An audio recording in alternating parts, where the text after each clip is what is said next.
Mimpi, menggapai bintang. Cita-cita saya adalah bekerja di Lapan, kata Budi, seorang remaja laki-laki berusia 17 tahun, dengan wajah penuh kesungguhan. Namun, kesungguhan itu tak bertahan bahkan 3 detik. Kelas yang tadinya ramai, mendadak hening. Lalu, dari sudut belakang kelas, tawa cekikikan mulai terdengar. Lapan? Serius? Dia ngomong apa, sih? Bisik-bisik itu semakin kencang.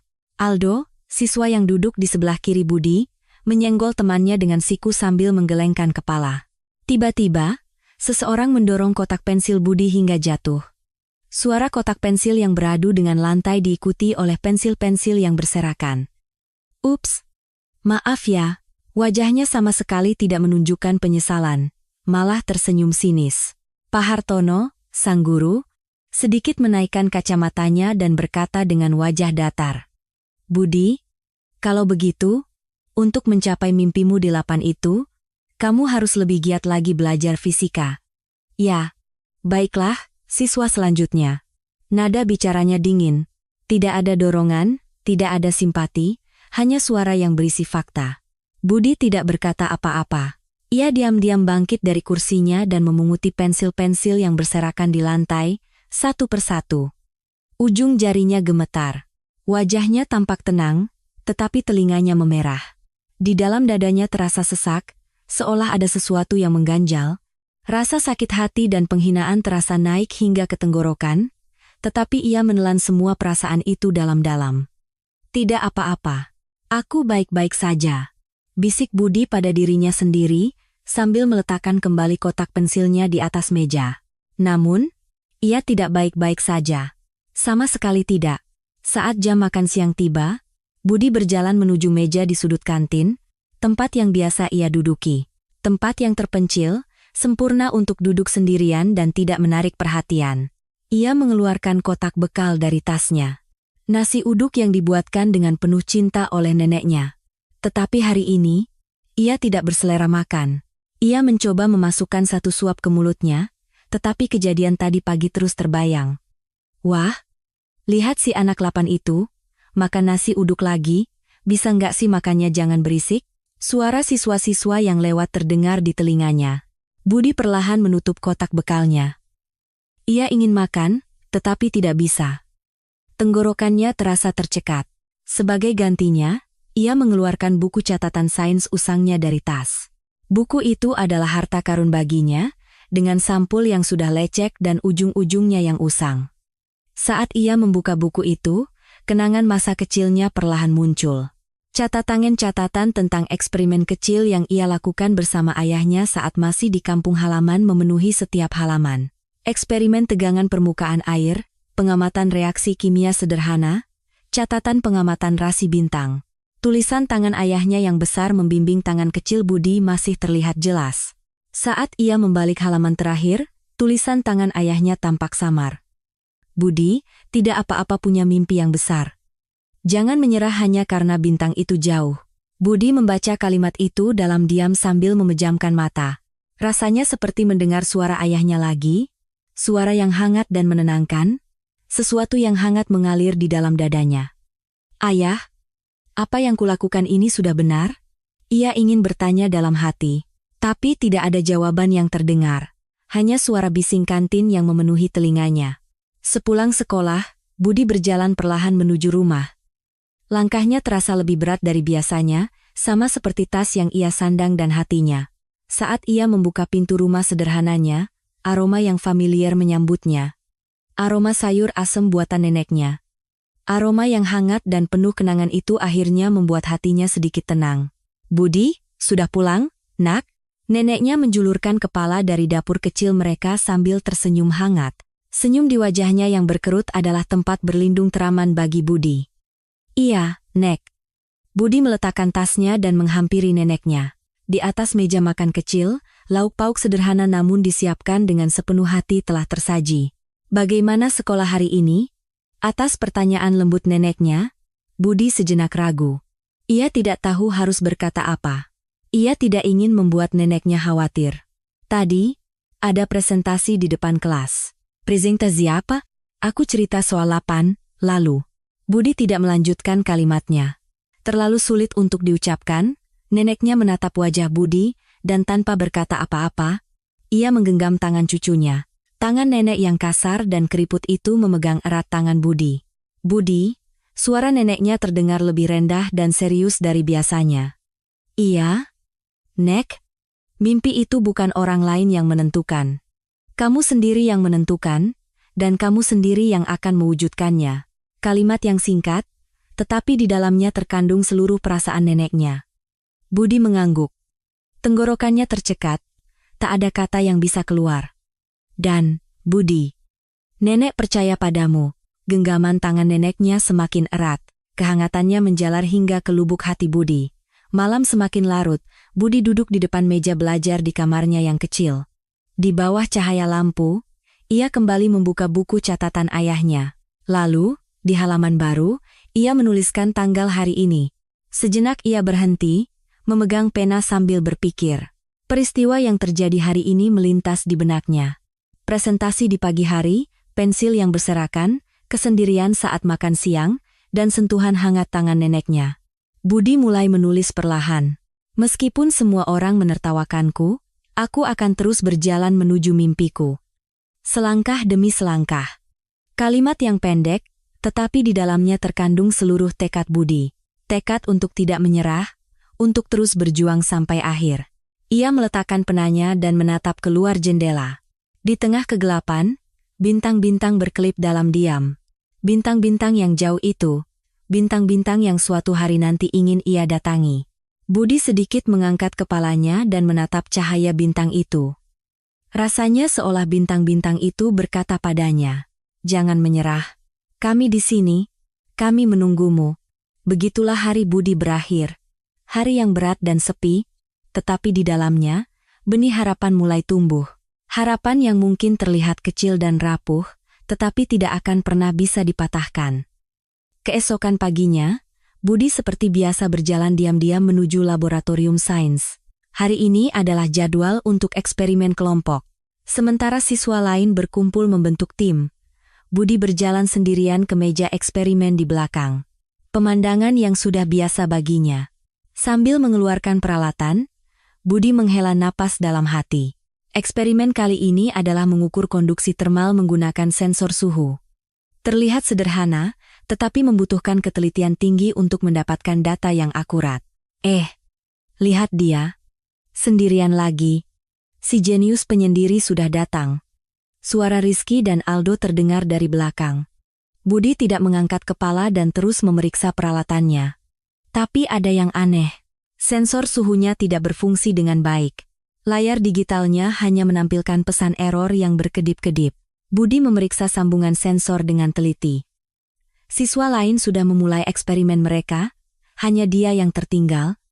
Dengan tenang ia membongkar kabel sensor dan menemukan bahwa koneksi di dalamnya longgar. Dia ngapain? Tuh, alatnya rusak ya? Tatapan mengejek dari sekitar mulai terasa.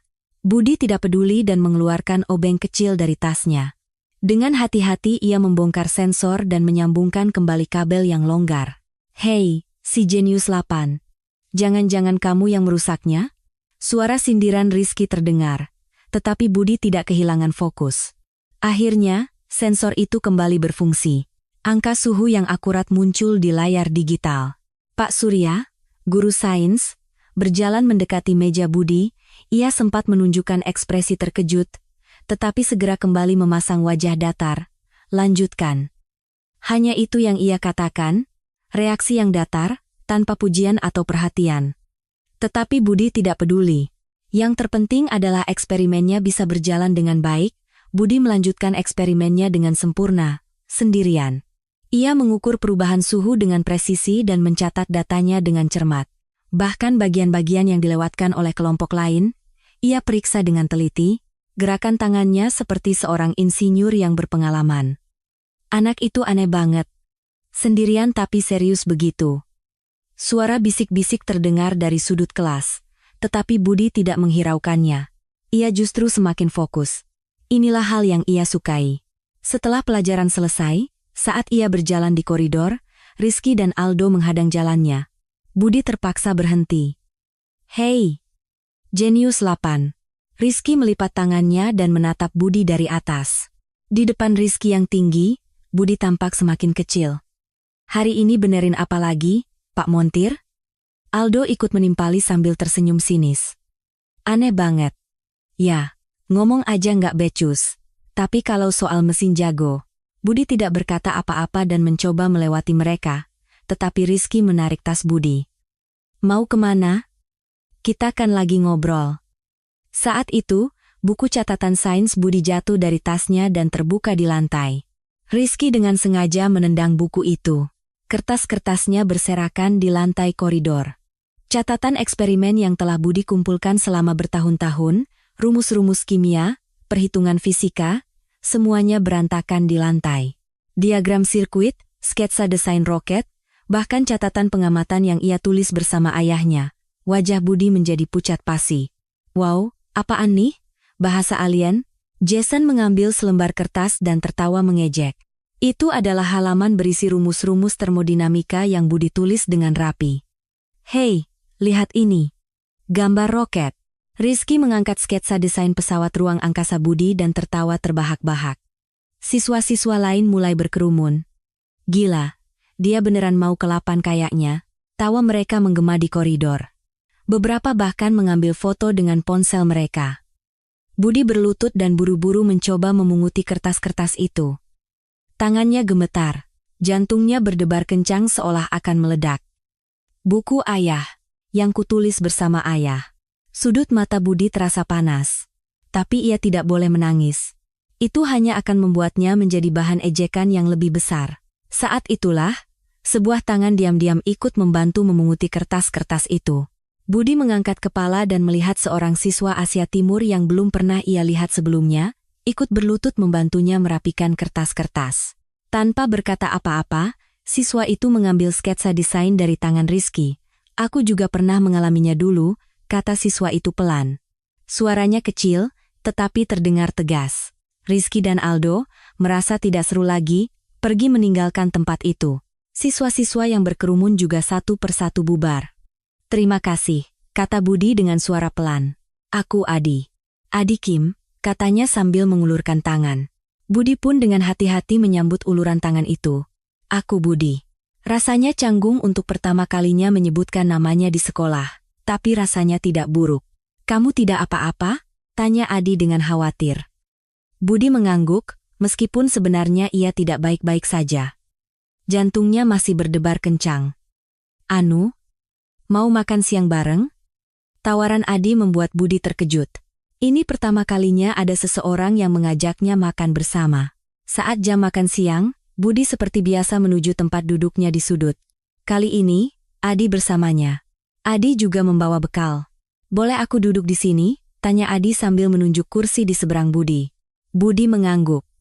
Adi juga mengeluarkan kotak bekalnya. Isinya nasi goreng dan telur mata sapi. Kamu juga orang Indonesia? Iya. Aku pindah ke sini 3 tahun lalu. Kata Adi sambil menyuap nasi gorengnya. Aku pindah 5 tahun lalu. Jawab Budi hati-hati. Ini adalah percakapan pertamanya dengan seseorang setelah sekian lama. Awalnya, aku juga dianggap seperti virus di sini. Ucapan Adi membuat Budi mengangkat kepala. Benarkah? Iya. Karena aku pendiam, jadi lebih banyak disalahpahami. Tapi seiring waktu, keadaan membaik. Adi tersenyum sambil mengambil sepotong telur. Aku dari awal sudah menyerah. Kupikir akan sulit mencari teman, jadi lebih nyaman sendirian. Budi mendengarkan cerita Adi dalam diam. Rasanya aneh bertemu dengan seseorang yang memiliki pengalaman serupa. Dan tadi, aku lihat kamu waktu eksperimen. Waktu kamu memperbaiki sensor itu, kata Adi, dengan mata berbinar. Keren. Aku suka orang yang berbicara melalui angka dan logika. Untuk pertama kalinya, senyum kecil terukir di wajah Budi. Perasaan dimengerti oleh seseorang. Kamu benar-benar ingin bekerja di lapan? Iya, itu mimpiku sejak kecil. Aku ingin menjadi seorang programmer. Membuat game itu seru, kata Adi dengan ceria. Budi ikut tersenyum, senyum yang tulus setelah sekian lama. Tapi anak-anak di sini, apapun yang kita lakukan, mereka selalu memandangnya aneh. Suara Adi sedikit merendah. Benar, Sekalipun kita berhasil, tetap saja. Makanya, aku hanya melakukan apa yang harus kulakukan. Tidak peduli apa kata orang. Kata-kata Adi meresap ke dalam hati Budi. Perasaan tidak sendirian, perasaan dimengerti, menyebar dengan hangat. Setidaknya di antara kita harus saling menyemangati. Bagaimana? Adi mengulurkan tangannya. Budi ragu sejenak, lalu menyambut tangan itu, terasa hangat. Sepulang sekolah, Budi sendirian di laboratorium sains.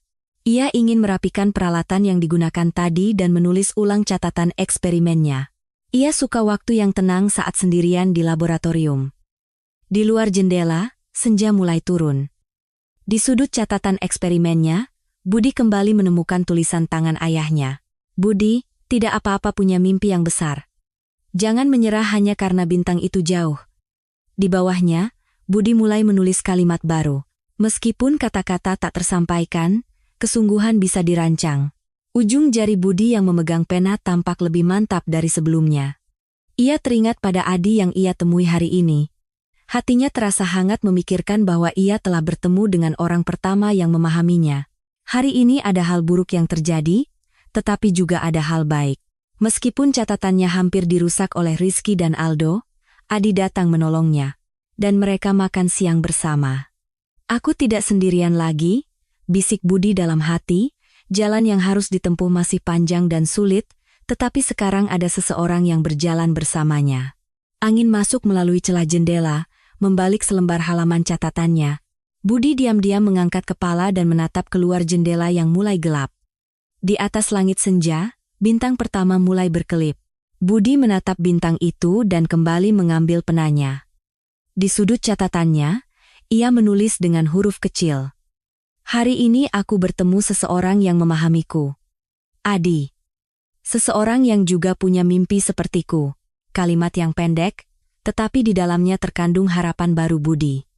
Dalam keheningan laboratorium sains, mimpi Budi menjadi sedikit lebih kuat. Sekarang, ia tidak lagi sendirian. Saat Budi membuka pintu ruang musik, ia sudah punya firasat buruk. Hari ini adalah jadwal presentasi bebas. Para siswa duduk dengan alat musik mereka masing-masing. Budi diam-diam berjalan ke kursi paling belakang. Baiklah. Hari ini kita akan mendengarkan penampilan yang sudah kalian siapkan, kata Bu Anggela, guru musik, dengan senyum ceria. Beberapa siswa memainkan piano dan biola. Suasana kelas terasa damai.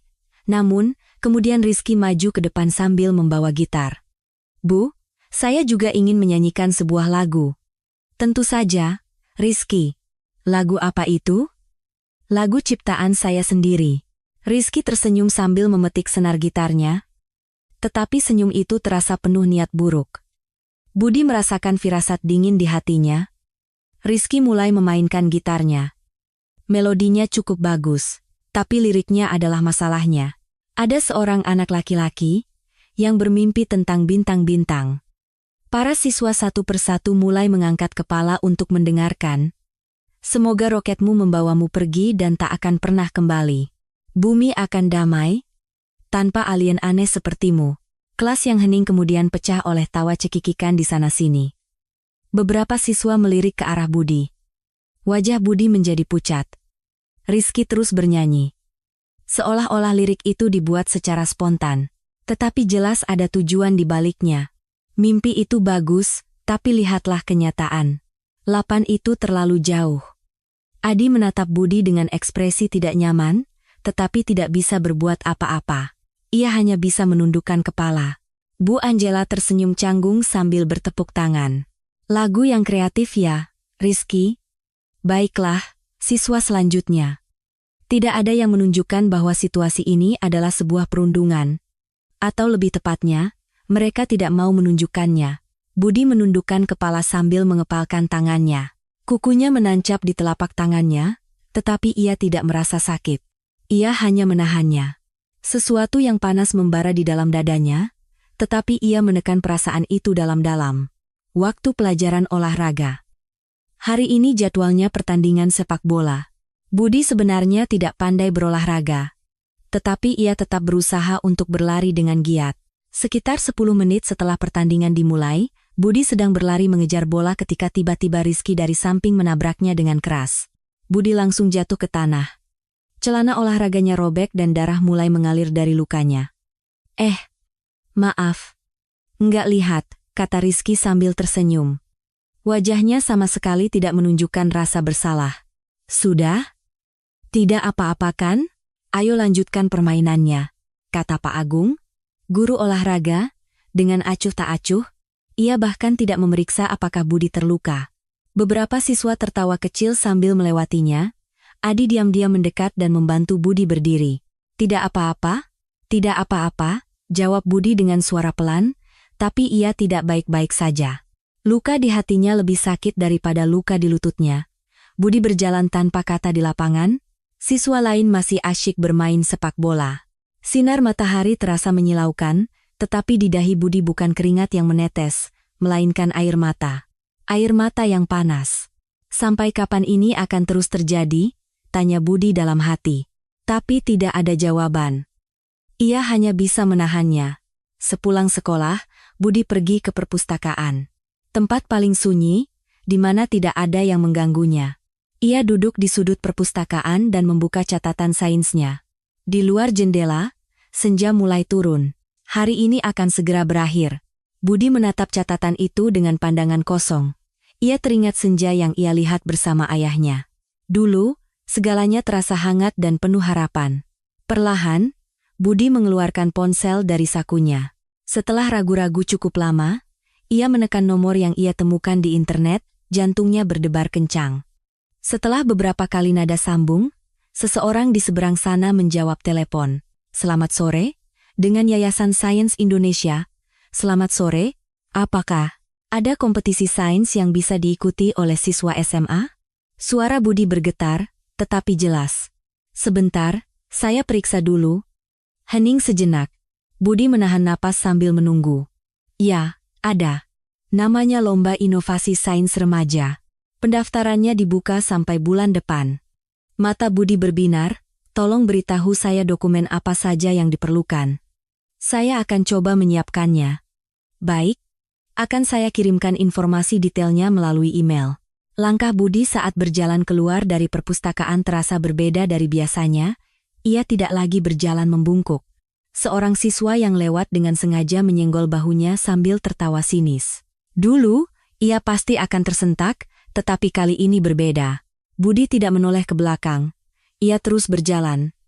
Di matanya, untuk pertama kalinya, ada percikan api kecil.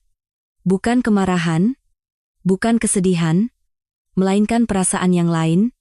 Itu adalah tekad.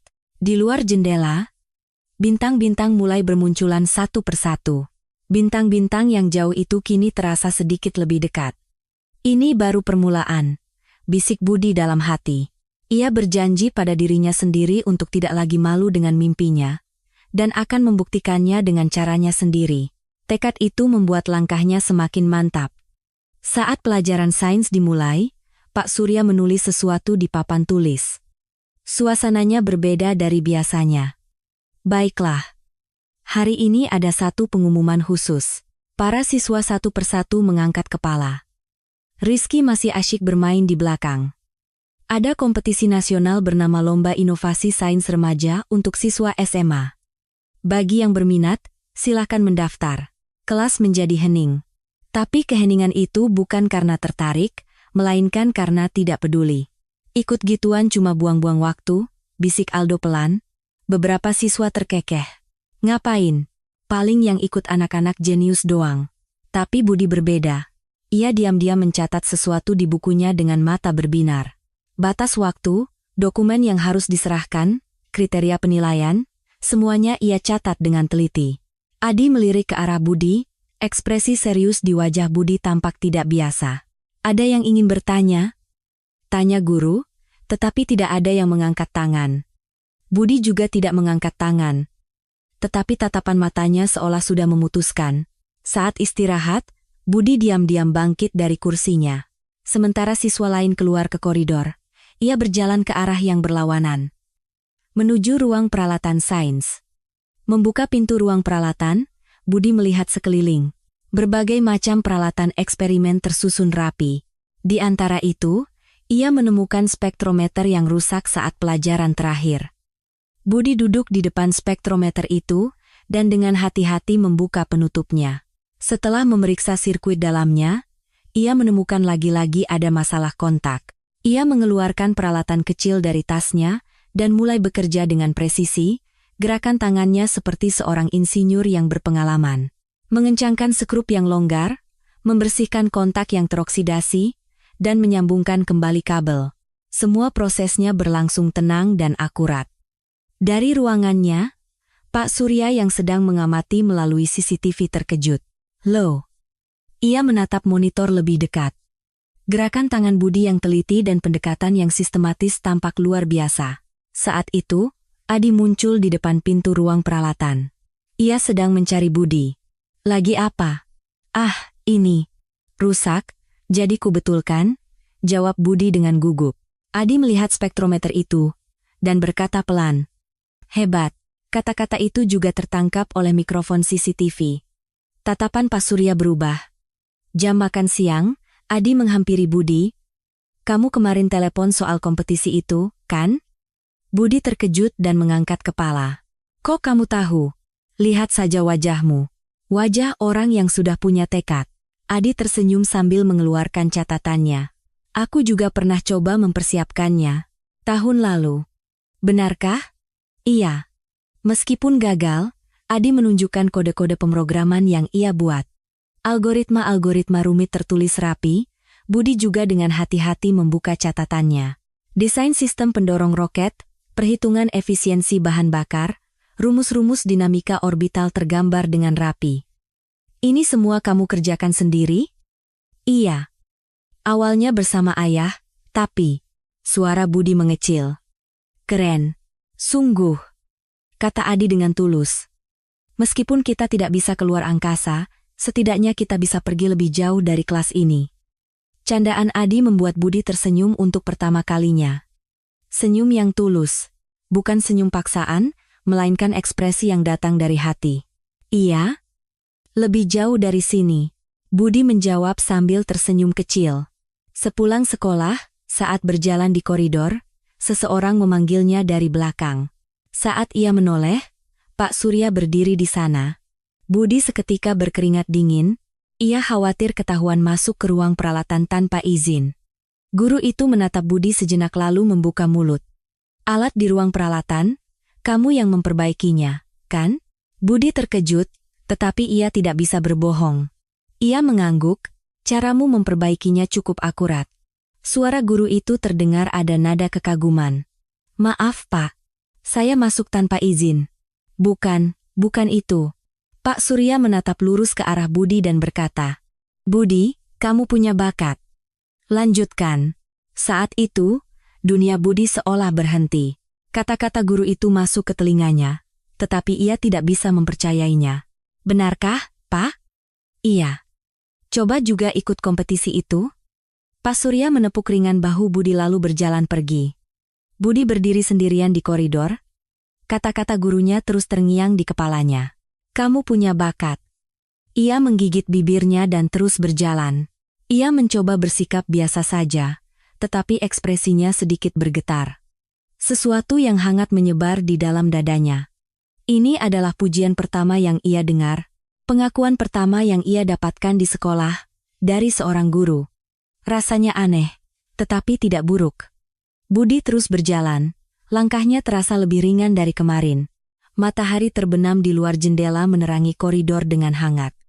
Kamu punya bakat, kata-kata itu terus bergema. Sudut bibir Budi sedikit terangkat. Sepulang sekolah, laboratorium sains menjadi markas baru bagi Budi dan Adi. Hari ini pun, mereka berdua duduk di depan meja dengan berbagai komponen berserakan. Desain alat eksperimen gravitasi mikro sederhana. Kertas bertuliskan tema kompetisi tertempel di sudut meja. Namanya terdengar hebat, tetapi kenyataannya mereka harus membuat sesuatu dari komponen motor bekas dan bahan-bahan sisa. Budi sedang membongkar motor dengan obeng kecil. Di sebelahnya, Adi menggambar diagram sirkuit sambil bergumam. Secara teori seharusnya bisa. Iya. Tapi setelah dicoba dibuat, ternyata berbeda. Suara Budi terdengar sedikit putus asa. Sudah seminggu mereka terjebak pada masalah yang sama. Mereka berdua melewatkan makan siang dan terus berkutat dengan eksperimen. Jari-jari Budi penuh dengan luka-luka kecil. Tak terhindarkan karena ia harus berurusan dengan komponen logam yang tajam. Tetapi Budi tidak menunjukkan rasa sakit dan terus bekerja.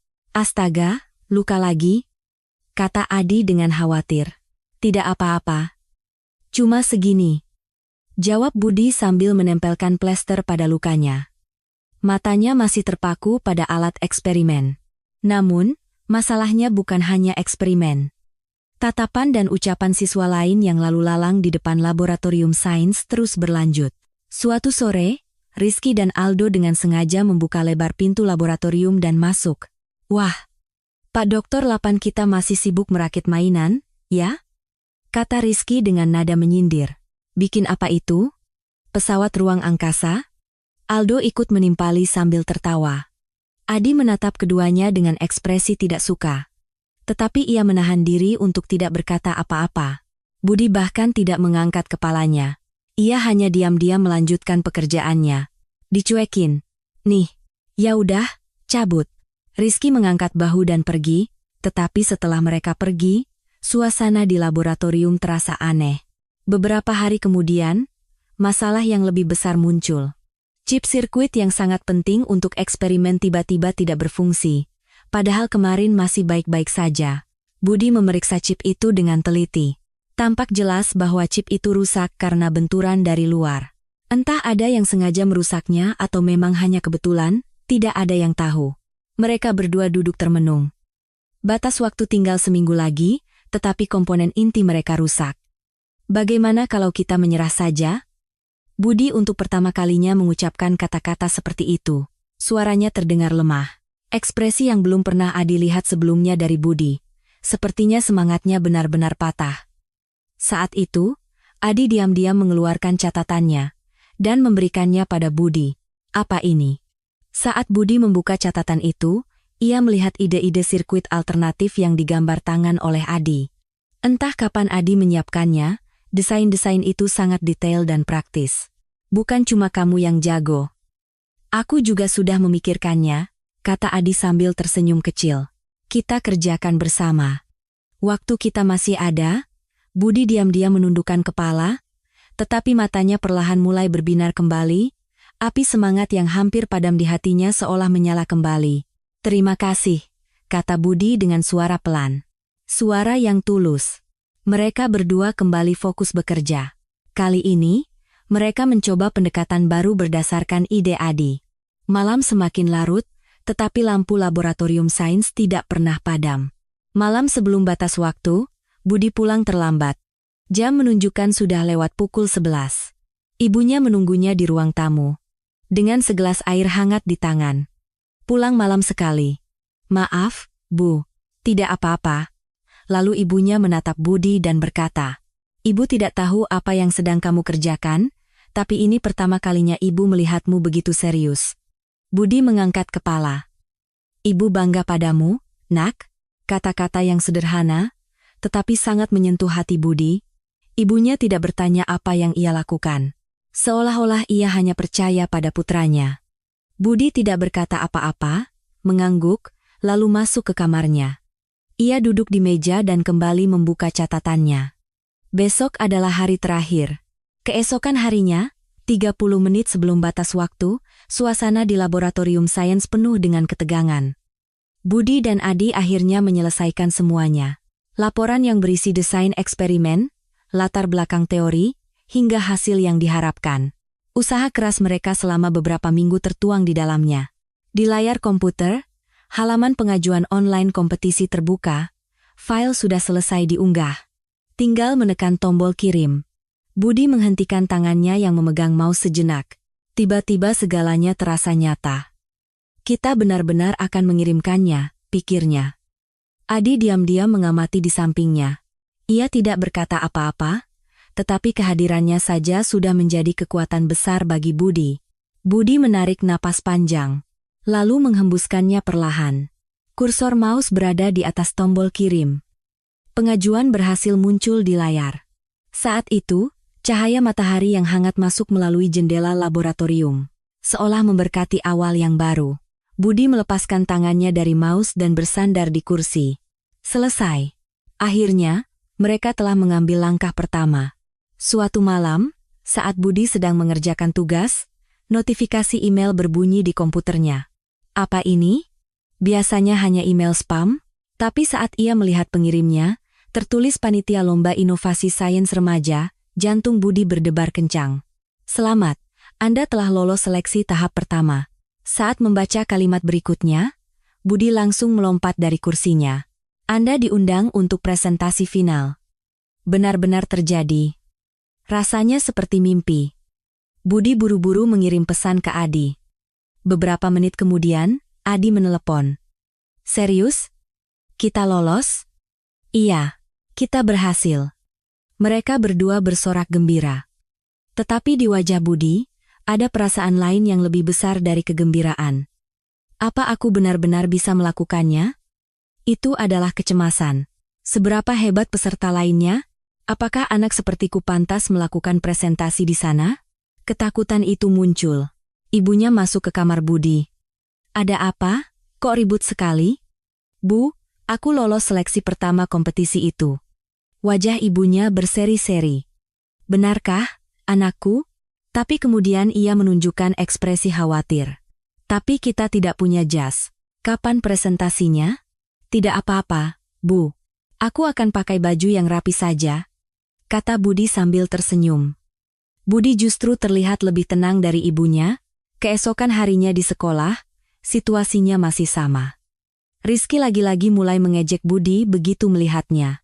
Hei, sudah siapkan baju astronotmu? Aldo juga ikut menimpali. Nanti presentasinya pakai bahasa Inggris ya? Kalau nggak ada yang ngerti gimana? Siswa lain terkekeh. Tapi Budi tidak menanggapi. Ia berjalan perlahan dengan kepala tertunduk. Dulu, ia pasti akan merasa terintimidasi. Tetapi kali ini berbeda, bukan hanya mengabaikan, tetapi ia benar-benar tidak peduli. Adi diam-diam menepuk bahu Budi. Jangan khawatir, kita sudah siap, kan? Iya. Terima kasih, jawab Budi sambil tersenyum kecil. Di senyum itu, ada rasa percaya diri yang berbeda dari sebelumnya.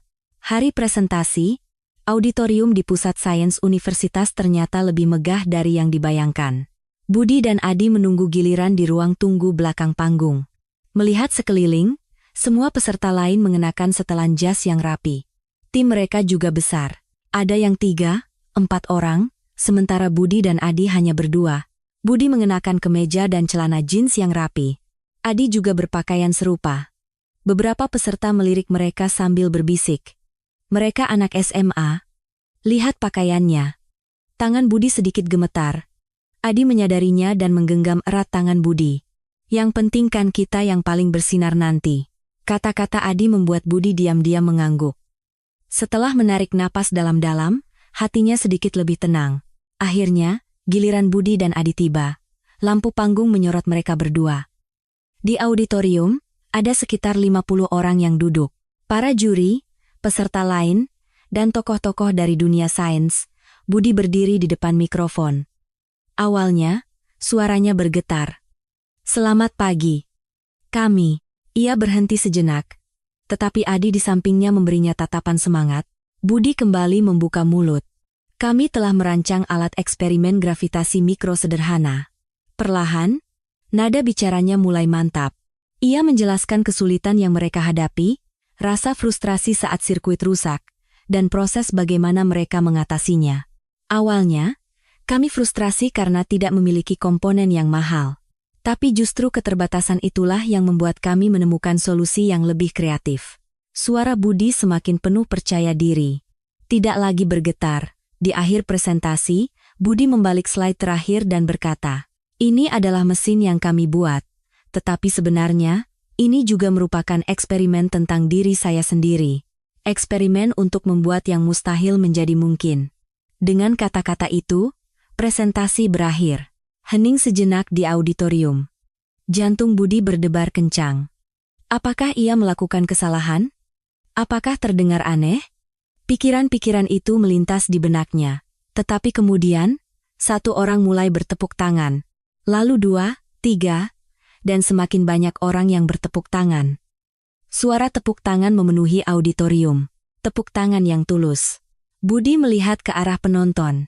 Di barisan paling depan, seorang pria berambut putih mengangguk sambil membuat catatan. Di dadanya, tersemat pin dengan logo BRIN 8. Di atas panggung, Budi menarik napas dalam-dalam. Untuk pertama kalinya ia merasakan perasaan ini.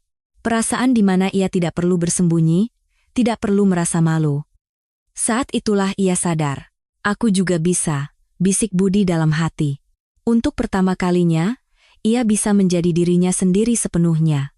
Cahaya panggung terasa hangat, setelah semua presentasi selesai, ketegangan menyelimuti auditorium untuk upacara penghargaan. Budi dan Adi duduk diam di barisan paling belakang. Di panggung, pembawa acara secara berurutan mengumumkan para pemenang. Juara harapan, dari SMA Cendekia. Tepuk tangan membahana. Budi mengepalkan tangannya, ujung jarinya sedikit gemetar. Ia berusaha bersikap tenang, tetapi hatinya tidak. Juara kedua. Dari SMA Sains Teknologi Jakarta. Tim lain naik ke panggung. Adi melirik Budi sekilas, tetapi Budi terus menatap ke depan. Sekarang, tinggal pengumuman juara pertama. Pembawa acara perlahan membuka amplop. Dan pemenang utama Lomba Inovasi Sains Remaja tahun ini adalah... Auditorium menjadi sunyi. Jantung Budi berdetak kencang. Tim dari SMA Harapan Bangsa, Budi Santoso dan Adi Kim. Seketika, pikiran Budi menjadi kosong. Rasanya seperti salah dengar. Tapi tepuk tangan dari sekitar mulai terdengar dan Adi mengguncang lengan Budi. Budi berdiri dengan bingung. Kakinya lemas. Hampir saja ia tersandung. Antara mimpi dan kenyataan, ia tidak bisa membedakannya. Saat naik ke panggung, tangan Budi masih gemetar. Momen menerima piala terasa seperti dalam gerakan lambat.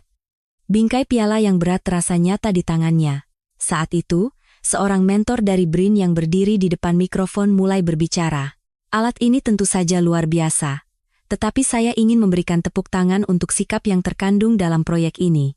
Mentor berambut putih itu menatap Budi dan melanjutkan.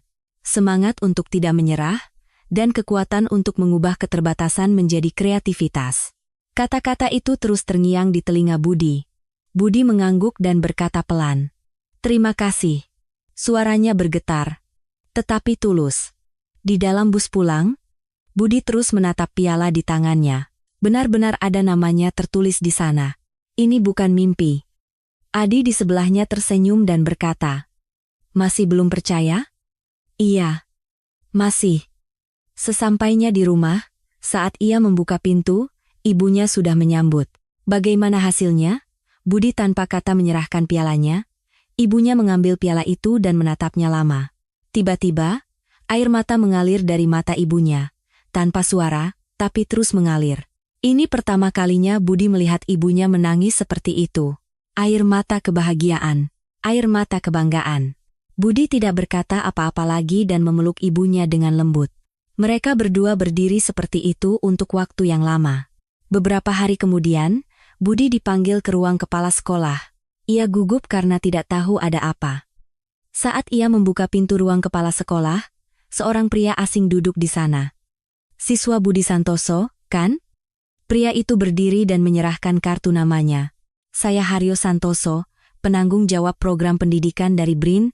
Budi terkejut dan menerima kartu nama itu. Benar-benar ada logo BRIN di sana. Siswa Budi, apakah Anda tertarik untuk mengikuti kemas sains antariksa remaja yang diadakan di Amerika? Budi sejenak tidak bisa berkata-kata. Tawaran yang sangat tiba-tiba. Kreativitas dan kemampuan memecahkan masalah yang Anda tunjukkan dalam kompetisi kemarin sangat mengesankan. Tolong dipertimbangkan. Budi diam-diam menerima kartu nama itu. Tangannya gemetar, tetapi kali ini karena kegembiraan. Terima kasih, Pak. Akan saya pertimbangkan. Keesokan harinya di kelas, Budi kembali duduk sendirian di dekat jendela. Tapi situasinya berbeda dari sebelumnya. Ia tidak lagi bersembunyi. Di sudut papan tulis, ia melihat tulisan yang belum terhapus. 8 bukan lelucon, tapi bisa menjadi mimpi. Mungkin seseorang menulisnya sebagai lelucon kemarin. Tapi bagi Budi, Itu bukan lelucon. Itu sedang menjadi kenyataan. Budi menatap keluar jendela. Langit biru terbentang tanpa batas. Angkasa di balik langit itu kini terasa sedikit lebih dekat. Ia mengeluarkan kartu nama dari Brin dari tasnya dan melihatnya sekali lagi. Lalu ia tersenyum diam-diam. Rizky dan Aldo lewat, hendak mengatakan sesuatu, tetapi akhirnya hanya berlalu begitu saja. Mereka tidak bisa lagi mengejek Budi. Karena Budi telah berubah. Adi masuk ke kelas dan duduk di sebelah Budi. Lagi apa? Lagi mikir aja. Mikirin apa? Hal-hal yang akan terjadi di masa depan. Mereka berdua menatap keluar jendela bersama, awan perlahan bergerak. Budi bergumam dalam hati. Ia tidak lagi sendirian, ada orang-orang yang mendukung mimpinya, dan jalan untuk menuju mimpi itu mulai terlihat. Angkasa masih jauh. Tetapi sekarang rasanya bisa dijangkau. Dan Budi untuk pertama kalinya menyadari bahwa mimpi tidak diwujudkan sendirian. Bagaimana kisah Budi hari ini? Jika Anda menikmati ceritanya, jangan lupa untuk subscribe dan like, ya, dan bagikan kesan Anda di kolom komentar. Komentar Anda sangat berarti bagi kami. Terima kasih telah menonton.